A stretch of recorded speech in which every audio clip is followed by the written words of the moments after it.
जी हां, बात करेंगे किम और पुतिन की। जो ये जुगलबंदी है वो क्या एटमी तबाही लाएगी।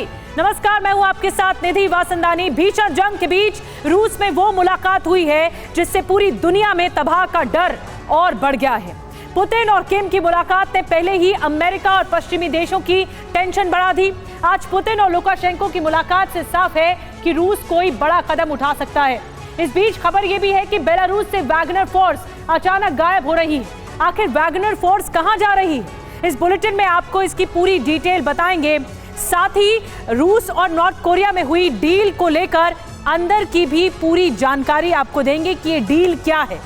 लेकिन शुरुआत करते हैं आज की सबसे बड़ी खबर के साथ, और बड़ी खबर यह है कि पुतिन और अलेक्जेंडर लुकाशेंको की अहम मुलाकात होने जा रही है। जी हां, बेलारूस और रूस, सोची हुई पुतिन और लुकाशेंको की मुलाकात, और सोची में ये मुलाकात हुई। रूस में इस वक्त लुकाशेंको और किम जोंग दोनों मौजूद हैं, दोनों रूस में मौजूद हैं और एक साथ तीनों नेताओं की अब मुलाकात हो सकती है। यानी ये जो त्रिकोण बन रहा है, ये त्रिकोण कई संकेत दे रहा है। एक साथ तीनों राष्ट्राध्यक्ष मिल सकते हैं और ये जो मुलाकात होगी ये एक बड़े संकेत ग्लोबली देगी।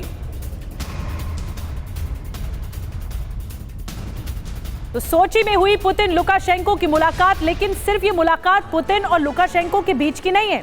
ये मुलाकात तीन जो त्रिकोण बनता हुआ दिख रहा है, पुतिन, किम और लुकाशेंको, अगर ये मुलाकात आगे रंग लाती है तो फिर दुनिया को क्या संदेश जाएगा, इस पर बातचीत करेंगे। और रूस में इस वक्त लुकाशेंको और किम जोंग दोनों मौजूद हैं। एक साथ तीनों नेताओं की ये मुलाकात के मायने क्या हैं, ये समझाने के लिए हमारे साथ मनीष झा खुद मौजूद हैं।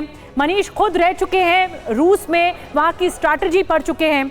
मनीष, क्या लगता है आपको, ये जो मुलाकात होने जा रही है, अगर तीनों नेता एक मेज पर आकर बैठते हैं तो फिर क्या डील होगी और दुनिया को क्या संदेश जाएगा?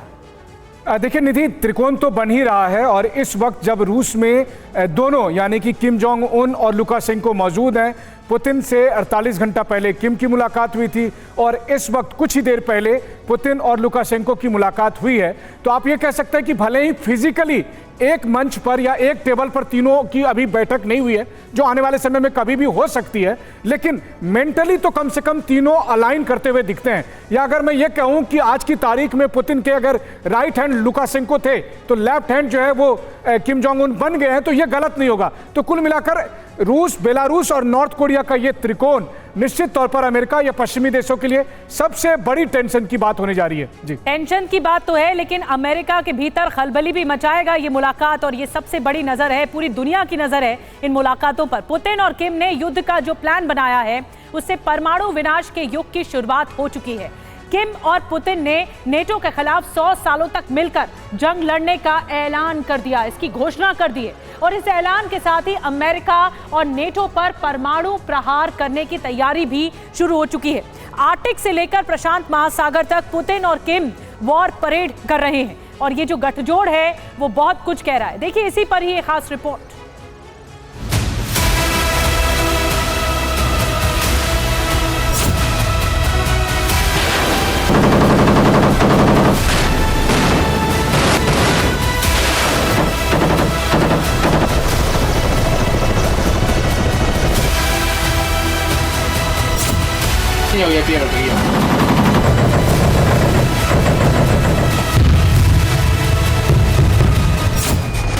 प्रशांत महासागर में रूस की नौसेना ने अपनी परमाणु शक्ति का प्रदर्शन किया। इस प्रदर्शन का दर्शन उत्तर कोरिया के तानाशाह किम जोंग ने किया।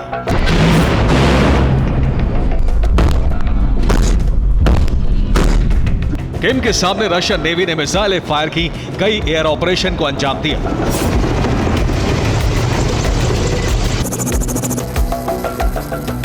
जिस वक्त किम जोंग रूस के दौरे पर हैं, उस वक्त रूस की नेवी 2 जगहों पर विध्वंसक वॉर एक्सरसाइज कर रही है।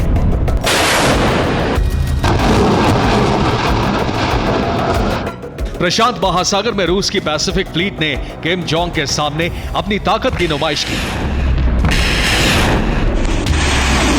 तो आर्कटिक में रूस की नॉर्दर्न फ्लीट नेटो पर हमले का अभ्यास कर रही है। रूसी युद्धपोत मिसाइलें उगल रहे हैं।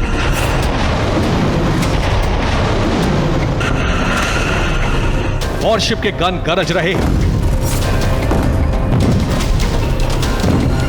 रूसी नौसैनिक विध्वंसक फायरिंग कर टारगेट को भेद रहे। कहने को यह युद्धाभ्यास है, लेकिन असल में यह नेटो के खिलाफ पुतिन और किम की जंगी तैयारी है। किम ने सिर्फ रूसी नौसेना की ताकत ही नहीं देखी, बल्कि अमेरिका की अगुवाई वाले नेटो के खिलाफ महायुद्ध छेड़ने का ऐलान कर दिया।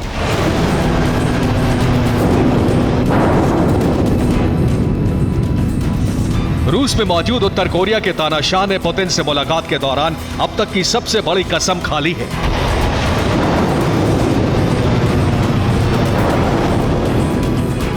किम ने रूस के साथ मिलकर 100 सालों तक युद्ध लड़ने का ऐलान कर दिया है। ये युद्ध नेटो के खिलाफ होगा। इसके जरिए अमेरिका की बादशाहत को कुचलने की तैयारी।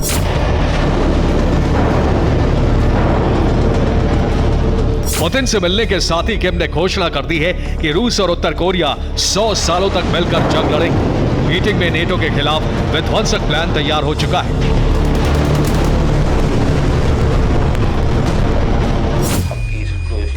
रूस अपनी सुरक्षा और संप्रभुता के लिए जंग लड़ रहा है।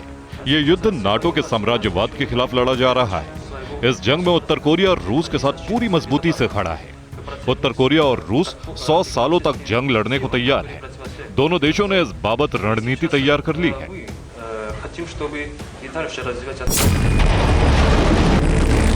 किम और पुतिन ने 100 साल तक मिलकर जंग लड़ने का ऐलान किया और इसी के साथ पुतिन का एक्शन शुरू हो गया। किम से मुलाकात करने के बाद पुतिन ने सिक्योरिटी काउंसिल की बैठक बुलाई। बैठक में पुतिन ने न सिर्फ युद्ध का जायजा लिया, बल्कि अपने सहयोगी देशों के साथ संबंधों को मजबूत करने पर बल दिया।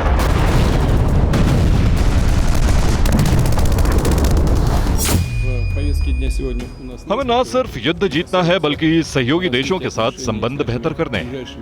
हम अपने सहयोगी देशों के साथ साथ दूसरे देशों से भी बातचीत करेंगे। दूसरे देशों का साथ मिलेगा तो रूस और मजबूत होगा।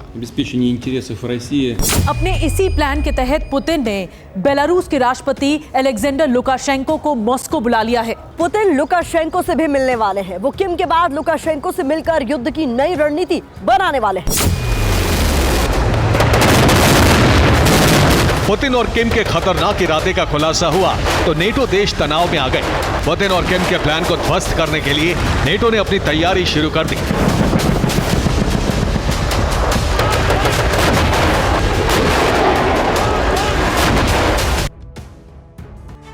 इस वक्त बड़ी खबर आपको बता दें, किम जोंग को रूस ने दिखाई अपनी सैन्य ताकत। फाइटर जेट बनाने वाली फैक्ट्री गए हैं किम। रूसी अफसरों ने किम को पूरी जानकारी दी है।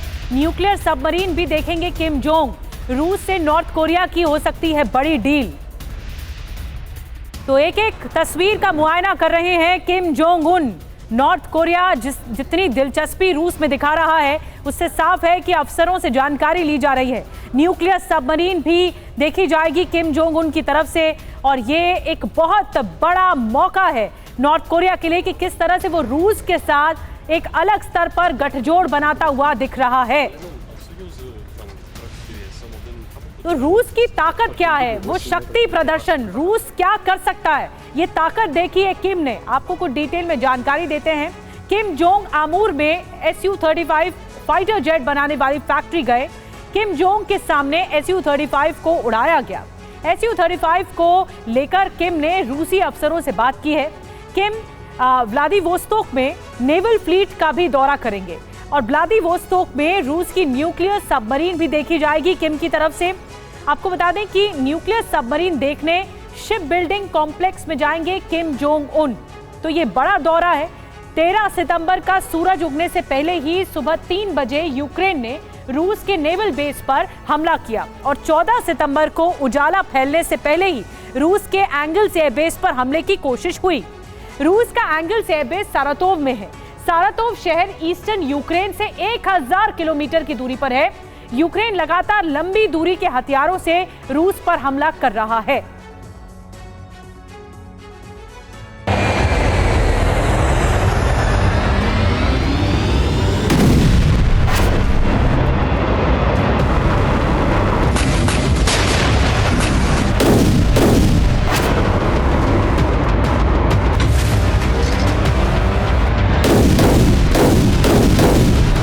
यूक्रेन के राष्ट्रपति वोलोदिमीर ज़ेलेंस्की ने जुलाई में कहा था कि war is coming home to Russia.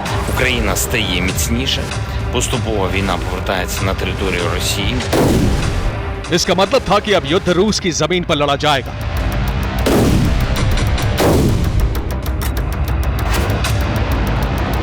ये तस्वीरें ज़ेलेंस्की की धमकी से सच होने का प्रमाण है।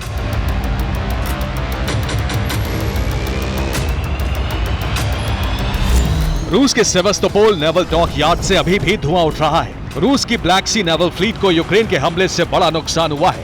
पूर्वी यूक्रेन से 1000 किलोमीटर दूर रूस का सारातोव शहर अग्निकुंड बन चुका है।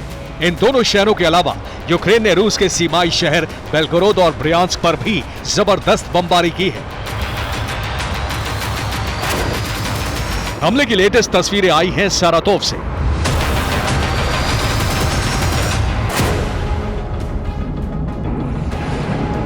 सारातोव में 14 सितंबर की भोर से पहले ही जबरदस्त विस्फोट की आवाज आई और आग की लपटें आसमान छूने लगी।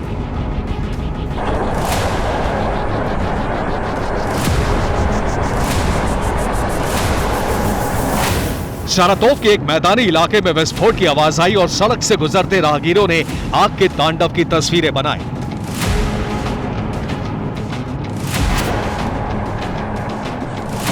विस्फोट के बाद 1 किलोमीटर से ज्यादा बड़े इलाके में आग लग गई। आग की लपटें कई 100 मीटर ऊपर तक उठने लगी।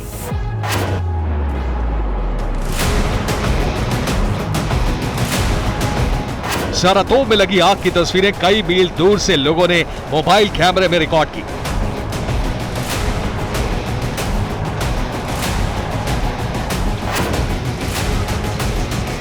सारातोव में यूक्रेन ने खास मकसद से हमला किया।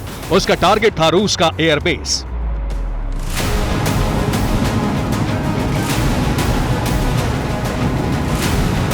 सारातोव में रूस का एंगल्स एयरबेस है। यहां रूस के SU फाइटर जेट और TU बॉम्बर के हैंगर हैं।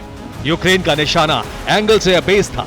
एयरबेस से कुछ पहले ही उसकी मिसाइल गिरी। ये मिसाइल एक गैस पाइपलाइन पर गिरी। विस्फोट से पाइपलाइन फट गई और गैस ने आग पकड़ ली।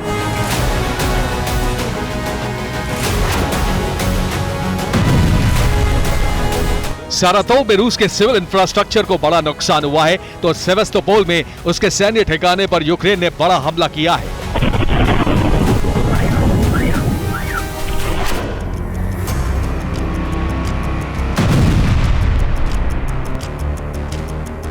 सेवास्तोपोल के ब्लैक सी नेवल फ्लीट को स्टॉर्म शैडो, स्कैल्प मिसाइल और 3 समुद्री ड्रोन से टारगेट किया गया।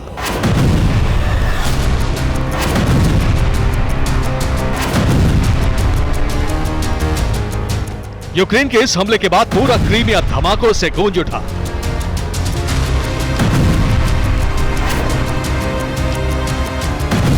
रूस के ब्लैक सी नेवल फ्लीट को बड़ा नुकसान हुआ।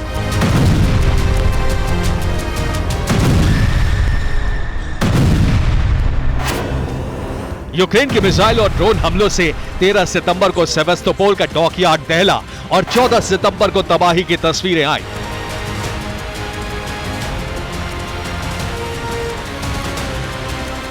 सैटेलाइट से ली गई तस्वीरें बता रही हैं कि रूस को कितना नुकसान हुआ है।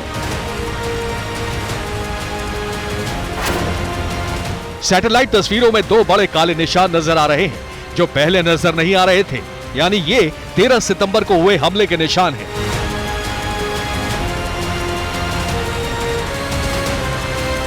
हमले में रूस का एक शिप और एक सबमरीन तबाह हुए हैं। इससे कुल अनुमानित नुकसान 3,325 करोड़ रुपए आंका गया है। खास बात यह है कि इन सभी हमलों में नेटो देशों की सीधी भागीदारी है।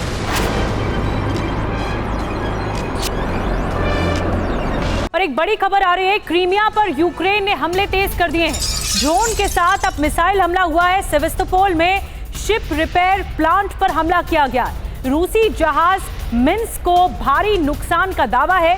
एक सबमरीन को भी टारगेट करने का दावा किया जा रहा है। तो 48 घंटे में यूक्रेन की 3 बड़ी कामयाबी सामने आई है। वो क्या कामयाबी है आपको बताने जा रहे हैं। आइए बिग वॉल के जरिए आपको बड़ी डिटेल्स बताते हैं कि आखिर यूक्रेन कामयाब कहां हो रहा है। और पहली बड़ी कामयाबी बाखमुत में अंद्रिवका इलाके पर कब्जे का दावा किया जा रहा है यूक्रेन की तरफ से। क्रीमिया में रूसी डिफेंस सिस्टम को नुकसान का दावा किया जा रहा है। वहीं ब्लैक सी में रूस के 2 पेट्रोलिंग जहाज पर अटैक किया गया है, इसका दावा किया जा रहा है। तो ये यूक्रेन के लिए 3 बड़ी कामयाबी नजर आ रही है। रूस यूक्रेन जंग ऐसे दौर में इस वक्त जा पहुंची है जहां दोनों तरफ से विनाशक हथियारों से ताबड़तोड़ हमले किए जा रहे हैं। जी हां, इसके पीछे वजह है कि सर्दियों से पहले यूक्रेन और रूस दोनों ही ज्यादा से ज्यादा इलाके पर अपना कब्जा करना चाहते हैं और इस बीच यूक्रेन ने अपनी रणनीति बदली भी है। यूक्रेन अब डिफेंस की बजाय मॉस्को से लेकर क्रीमिया तक काउंटर ऑफेंसिव मोड में दिखाई दे रहा है।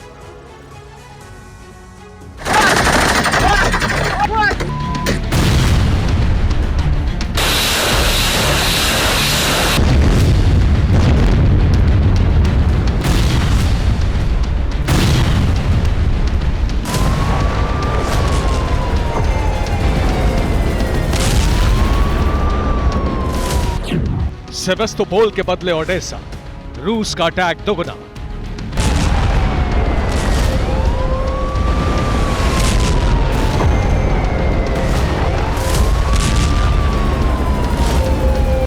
रात भर बरसी मिसाइल, ओडेसा में रूस की रक्त लीला।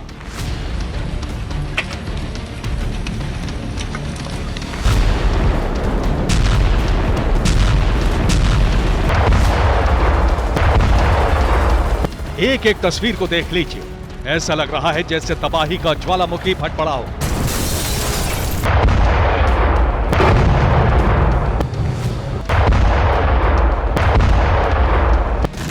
एक दिन पहले यूक्रेन ने सेवेस्तोपोल पर कहर बरपाया।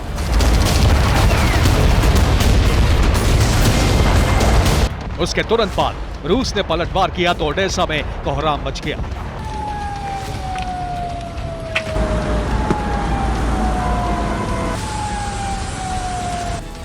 ओडेसा में तबाही की तस्वीर नंबर 1। इस तस्वीर में देखिए कैसे ताबड़तोड़ मिसाइल अटैक में कई हेक्टेयर में लगी फसल पूरी तरह बर्बाद हो गई।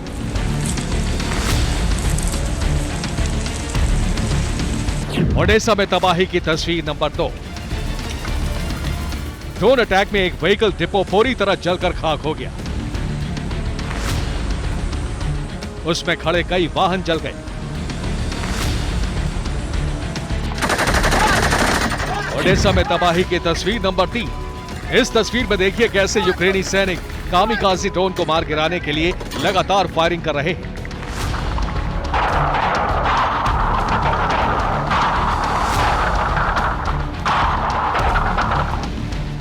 ओडेसा में रात भर मिसाइलें चिंगारती रही, ड्रोन टारगेट को तहस नहस करते रहे, कई मीटर ऊंची लपटें उठती रही, रात भर सायरन बजते रहे।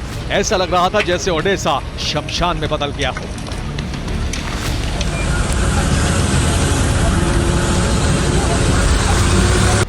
रात भर शहर तबाही की कैद में था और जब सुबह हुई तो बर्बादी का ऐसा मंजर था। कई वाहन जल चुके थे, इमारतें खंडहर बन चुकी थी। दिन में भी तबाही की तस्वीरें डरा रही थी।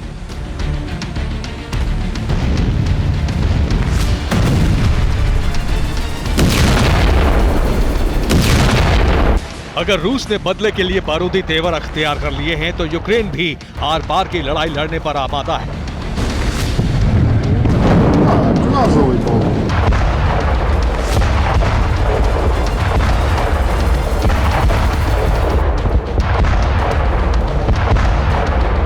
खासतौर से नए रक्षा मंत्री रुस्तम के आने के बाद से यूक्रेन ज्यादा हमलावर हो गया है। सेवेस्तोपोल के बाद येवपातोरिया पर भी यूक्रेन ने जबरदस्त अटैक किया, जिसमें येवपातोरिया के साकी एयरबेस को काफी नुकसान पहुंचाया। इसमें सबसे खास बात यह है कि यूक्रेन ने रूस के डिफेंस सिस्टम S-400 को उड़ा दिया। अब ये हमला नेपच्यून मिसाइल से किया या फिर कामिकाज़े ड्रोन से, इसका भी जल्द पता लग जाएगा। लेकिन इतना तय है कि यूक्रेन सर्दियों से पहले इसी तरह के हमले करता रहेगा। सिर्फ क्रीमिया ही नहीं, दूसरी जगहों पर भी हमलावर है।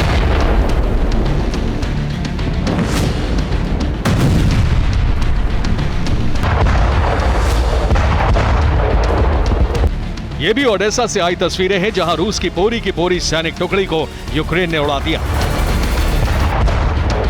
देखिए, रूसी सेना के जवान एक इमारत की तरफ बढ़ रहे हैं। उन्हें यूक्रेन का ड्रोन फॉलो कर रहा था। बिल्डिंग में घुसने से पहले एक जोरदार धमाका होता है और सारे के सारे रूसी सैनिक मारे जाते हैं।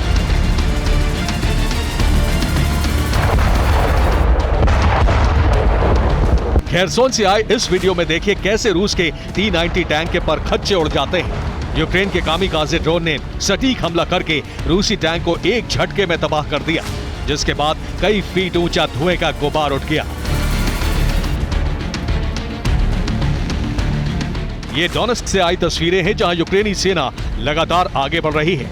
इस दौरान वो नेटो से मिले हथियारों को छुपा कर रख रही है। जैसे ही रूसी ठिकाना ड्रोन को नजर आता है, उस पर ताबड़तोड़ रॉकेट दाग दिए जाते हैं। अब ये लुहांस्क से आया वीडियो देखिए। इसमें साफ दिख रहा है कि कैसे रूस यूक्रेन को तबाह करने पर आमादा है। रूस ने लुहांस्क में क्लस्टर बम का इस्तेमाल किया। देखिए कैसे अंगारों की बारिश होती देखी। लुहांस्क में रूस और यूक्रेन के बीच जोरदार जंग चल रही है। यूक्रेन ने जर्मनी से मिले लेपर्ड को सदर्न फ्रंट पर लगा दिया है, जहां लेपर्ड पर सवार होकर यूक्रेनी सैनिक शिकार को निकलते हैं और रूसी सैनिकों को तबाह कर देते हैं।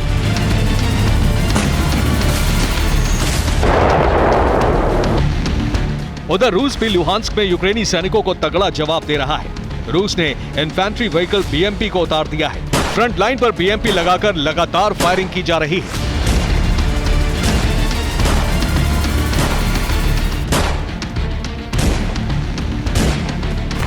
यूक्रेन से लगातार ऐसी तस्वीरें आ रही हैं। खासतौर से यूक्रेन वहां ज्यादा एग्रेसिव है जहां रूस का कब्जा है, इसलिए उन तमाम इलाकों में टक्कर आमने सामने की हो रही है। इसके अलावा यूक्रेन के रक्षा मंत्री रुस्तम के आने से यूक्रेनी सेना में नया दमखम आ गया है। यही वजह है कि खौफनाक युद्ध का नया अध्याय शुरू हो गया है।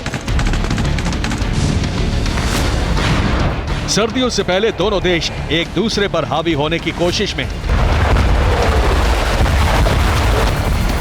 इसलिए यूक्रेन कामिकाज़े ड्रोन का जमकर इस्तेमाल कर रहा है, जबकि रूस रॉकेट मिसाइल से तबाही मचा रहा है। इतना ही नहीं, फास्फोरस बम और क्लस्टर बम से यूक्रेन को नहला रहा है। बदला लेने को यूक्रेन जेडैम गाइडेड बम का इस्तेमाल कर रहा है, यानी नए और विध्वंसक हथियारों से जमकर हमले किए जा रहे हैं, जिसमें कीव से लेकर क्रीमिया तक भारी तबाही मची हुई है। Bureau report, TV9 Bharatvarsh.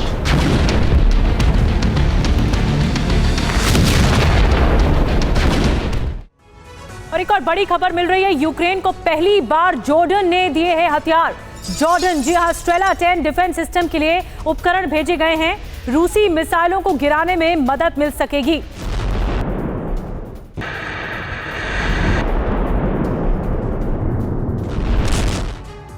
एक और बड़ी खबर आपको बता दें, यूक्रेन के रोबोटिना में भीषण जंग चल रही है। रूसी हमले में यूक्रेन सैन्य ठिकाना तबाह हो गया।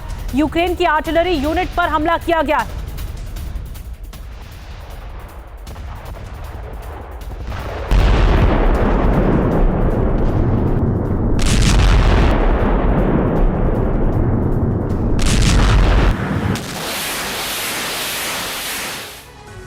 और एक और बड़ी खबर आपको बता दें, वैगनर ग्रुप को लेकर बड़ी खबर है। बेलारूस से शिफ्ट हो रहे हैं वैगनर के लड़ाके। बेलारूस से आई 2 तस्वीरों से दरअसल खुलासा हुआ है, बेलारूस से कम हो रहे हैं वैगनर लड़ाकों के कैंप। ये खबर मिली है, बेलारूस से शिफ्ट हो रहे हैं वैगनर के लड़ाके। लेकिन अब सवाल यह है कि बेलारूस से आखिर जा कहां रहे हैं वैगनर के लड़ाके। आइए बिग वॉल के जरिए बड़ी डिटेल्स आप तक पहुंचाते हैं। प्रिगोजिन की मौत के बाद बेलारूस में कम हो रहे हैं वैगनर के कैंप। और इसके अलावा ये भी जानकारी मिली कि बीते 15 दिनों में वैगनर के 60 कैंप नष्ट कर दिए गए हैं। आपको ये भी बता दें कि 3000 से ज्यादा वैगनर लड़ाके अब तक शिफ्ट हो चुके हैं और बेलारूस से शिफ्ट हो रहे हैं। पहले 5000 से ज्यादा सैनिक कैंप में यहाँ पर रहते थे, लेकिन धीरे धीरे ये शिफ्ट हो रहे हैं। सूत्रों के मुताबिक कुछ लड़ाके छुट्टी लेकर रूस चले गए।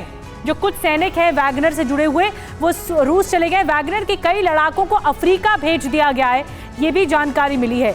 और ये इसीलिए सस्पेंस ज्यादा बना हुआ है कि वैगनर के लड़ाके कहाँ जा रहे हैं। एक और बड़ी खबर आपको बताएं, रोमानिया तीसरे विश्व युद्ध का एपिसेंटर बनने की कगार पर इस वक्त खड़ा हुआ है, क्योंकि रोमानिया को लेकर रूस और नेटो में विश्व युद्ध छिड़ सकता है। महाविनाश की संभावना उस वक्त बहुत बढ़ गई जब रोमानिया की धरती पर रूस का तीसरा ड्रोन गिर गया। नेटो देश की धरती पर रूसी ड्रोन का धमाका हुआ तो महाविध्वंस की ज्वाला भड़क उठी। सवाल है कि आखिर रोमानिया पर बार बार ड्रोन क्यों दाग रही है पुतिन की सेना। उससे बड़ा सवाल यह भी कि आखिर पुतिन के एक्शन पर नेटो का रिएक्शन क्या होगा।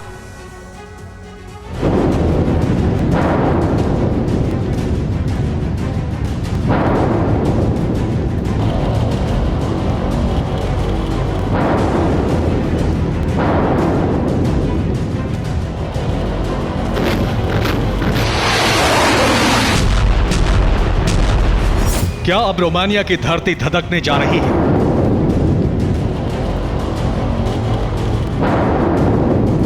क्या रोमानिया एटमी युद्ध का एपी सेंटर बनने जा रहा है? क्या रोमानिया में विश्व युद्ध की आग भड़कने वाली है? क्या पुतिन नेटो को जंग के लिए उकसा रहे हैं? ये सवाल इसलिए उठ रहे हैं क्योंकि रूस के ड्रोन लगातार रोमानिया की जमीन पर गिर रहे हैं। रूस के ड्रोन उसी रोमानिया में गिर रहे हैं जो नेटो देश है। रोमानिया की धरती पर तीसरा ड्रोन गिर चुका है। 2 हफ्तों के अंदर ये तीसरी घटना है। रोमानिया की धरती पर तीसरी बार ड्रोन गिरा तो नेटो आग बबूला हो गया। तीसरे ड्रोन का मलबा मिला तो रोमानिया भड़क गया। उसने रूस के राजदूत को तलब कर लिया। रोमानिया की सरकार ने रूसी राजदूत को इसके गंभीर परिणाम भुगतने की चेतावनी दे दी है।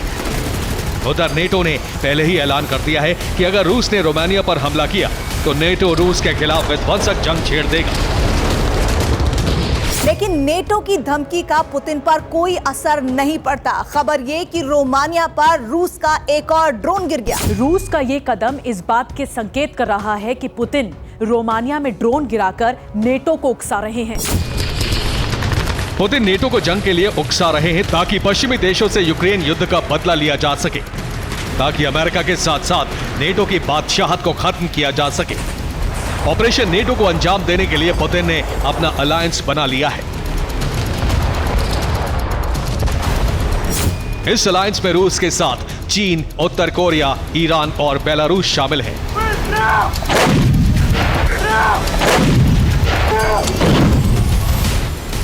रूस का ड्रोन तीसरी बार रोमानिया की धरती पर गिरा है, इसलिए रोमानिया ने यूक्रेन बॉर्डर के पास अपने एयर डिफेंस सिस्टम को तैनात कर दिया है। इतना ही नहीं, रोमानिया ने यूक्रेन के साथ सी ब्रीज एक्सरसाइज शुरू कर दी है। यह रोमानिया की सैन्य तैयारी है ताकि नेटो का आदेश आते ही मॉस्को पर हमला किया जा सके।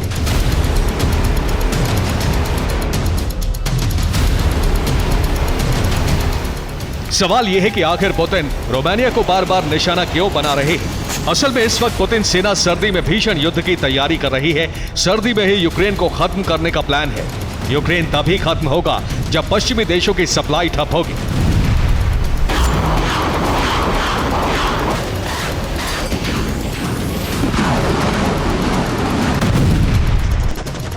सर्दियों में यूक्रेन को हथियारों और रसद की सप्लाई सिर्फ रोमानिया के रास्ते ही हो पाती है। रूसी सेना इसी सप्लाई चेन को तबाह करने की कोशिश कर रही है ताकि बर्फबारी के दौरान यूक्रेनी सेना निहत्थी हो जाए और पुतिन आर्मी भीषण प्रहार कर उसे सरेंडर करने पर मजबूर कर दे।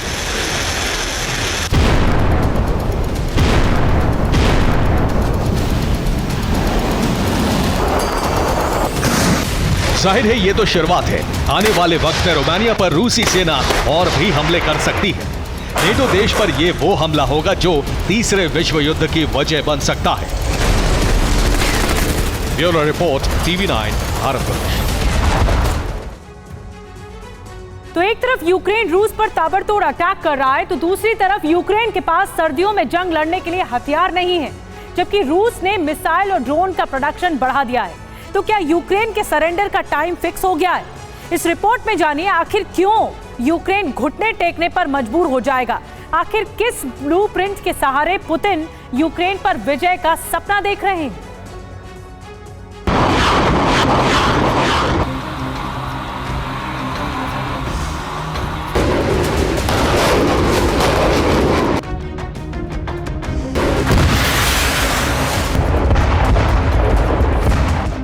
सर्दियों में रूस का विध्वंसक प्लान, मिसाइल से कीव लहूलुहान।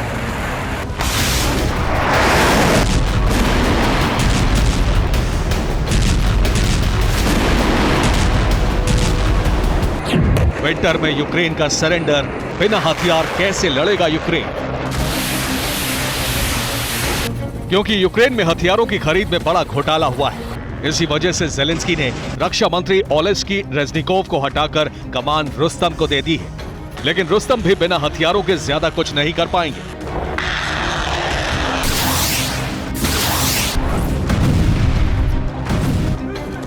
जब तक हथियार मिलेंगे तब तक काफी देर हो सकती है, क्योंकि अमेरिका ने एक मॉनिटरिंग टीम की भेजी है जो घोटाले की भी जांच करेगी और नए हथियारों के इस्तेमाल पर निगरानी रखेगी।